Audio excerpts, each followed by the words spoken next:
Hey, welcome back. Second part of the Enhancement talent for this week, and very excited that we can have the one and only Cesaro on the show today. How you doing, Cesaro? Hey, I'm doing good. How are you doing? Doing great. I don't have my partner, the Rob, who is usually here with me, and he'll be sorry he missed you, but Of course he will be. But we do want to talk about everything that's been happening. Of course, you know, you had the Andre Battle Royal, which was awesome. I mean, I got to tell you, we as soon as I saw you in the ring, because they had taken your name off the number of entrants, I think originally, and then to go into the four-way match. Then I found a way back in. Let's leave it at that. Yeah, I know. It was pretty good. And as soon as I saw you in there, and I told Rob, I said, that's your winner right there. And I was so glad I was right on that one. Yeah. So you know how to pick a winner. That's right. That's right. So when did you find out that you were going to be the man that they put in charge of the first ever Andre Battle Royal? Well, see, I always knew I'm the man, and you know, to me, it's just, you know, something that was a great chance, and I went and grabbed it, and you know, if you see the people jump up, and they were there behind me. There was 7,000 people, a lot of international fans, which always means a lot to me. Yeah. You know, it was really a great moment. That's so cool, and I've got to say that it's neat that they've got confidence in you and confidence in some of these other guys who kind of, you know, quote unquote came up the hard way. You know what I mean? It's really cool to see that that's kind of the trend that's happening now in wrestling, and I think a lot of people are going to be happy about that.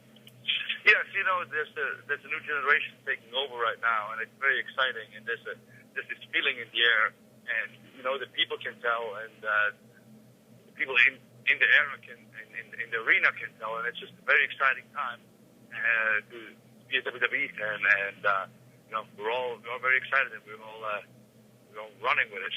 Yeah.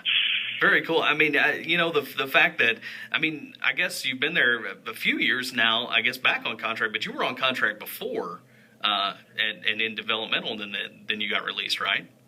Well, I was actually released before I could even get to developmental, but, you know, in the end, it all worked out. Because look where I'm here today, and I think that, you know, hard work pays off, and I think that's something that the fans appreciate, and even if they can't put their finger on it, they see it, and, you know, that's why maybe it took a while for me, but I'd rather do it the hard way than the easy way. Yeah, that's cool. Because I think, you know, like, good things take a while, and they'll last for another long time as well. Yeah, it's like the cream rises to the top. You and Daniel Bryan both, I guess, kind of went through that. You know, he had his moment when he was released, and then he came back too. And man, everybody's talking about him pulling double duty at WrestleMania. Nobody's talking about you, man. Come on.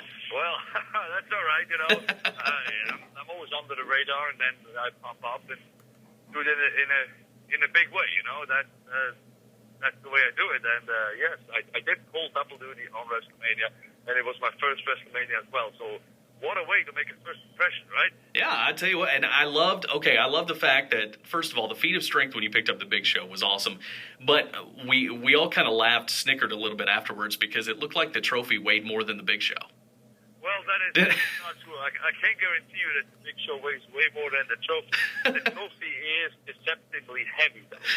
So, and it's also like here's the thing, I didn't want to break the Andre trophy, right? Right. So the way I kind of picked it up all delicately, so people were, you know, like making fun of me. Like, man, the trophy was really heavy. I'm like, well, I didn't want to break it, you know. So, yeah. Well, Jack took care of that the next day, so.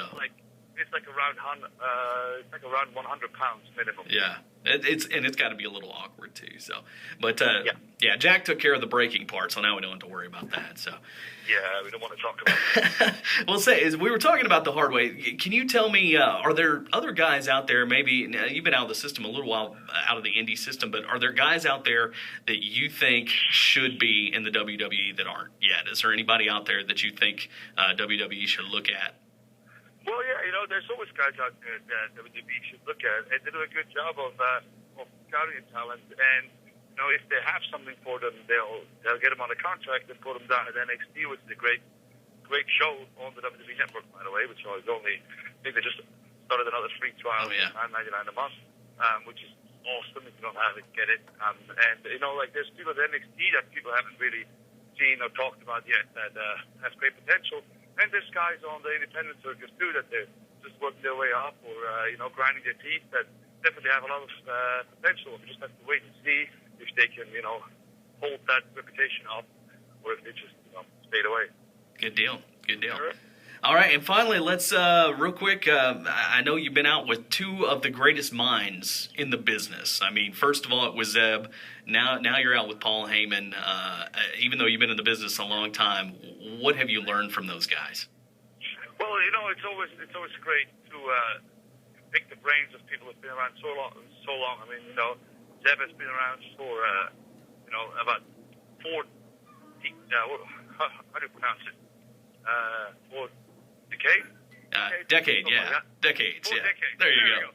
4 decades. And Paul Heyman has been around. He's such a great, such a great mind for the business. And you can just ask him questions and bounce ideas off him, and that's invaluable. And especially for me, because I always want to learn. I always want to get better. Yeah. Well, that's great. I mean, I tell you, you couldn't have two better people out with you during that. That's for sure. Well, Cesaro, thank you so much. I know you got to get to it. You got Raw tonight. Where are you guys? Alabama tonight? Is that right? We're in Birmingham, Alabama. Awesome. That couldn't be farther from Europe at this point. Exactly. Yeah.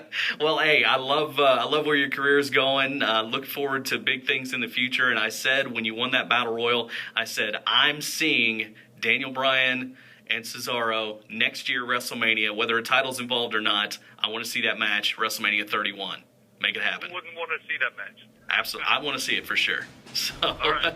Thank you so much, and we'll see you on April the 27th at the Ford Center. Okay. All right. Thank you. See you then. Thank you.